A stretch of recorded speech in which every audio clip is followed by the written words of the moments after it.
Oh, c'est encore moi. Alors, on va faire la manip 3, le pont de Redstone, donc avec les rhéostats.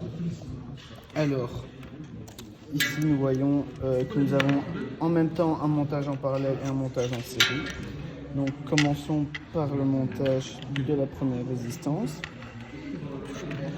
qui est en série avec la deuxième résistance. Voilà. Elle est connectée en parallèle avec le rhéostat ici présent. Voilà. Ensuite, le rhéostat est connecté à notre générateur, enfin du rhéostat bien évidemment. Voilà. Ensuite, ici nous voyons que le rhéostat est en parallèle avec les résistances.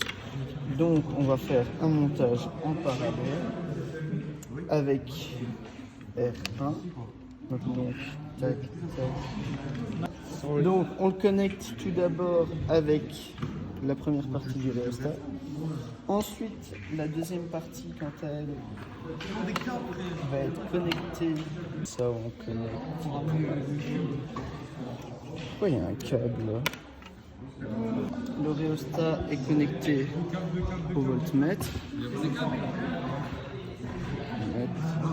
Oh, j'ai failli faire une erreur.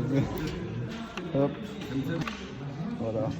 On a ici une valeur, alors à savoir que la valeur ici, on doit l'approcher la plus possible du zéro en bougeant le petit module ici du rhéostat. Je ne vais pas y toucher parce que c'est une galère pour le mettre à zéro. Trouver là où il faut mettre la pince du rhéostat.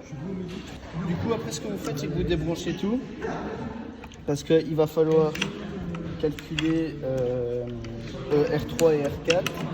R3 et R4 qui sont respectivement ici, R3 et R4, et donc en visuel on va donc avoir ici R3 et ici R4. Donc pour les mesurer, on met ici en ohm, on va calculer R3, donc ça va être du début jusqu'à la pince. Donc on va prendre le câble ici, le connecter sur le petit plus, ça fait débit, on ne sait pas pourquoi, mais nique sa mère, 7,2.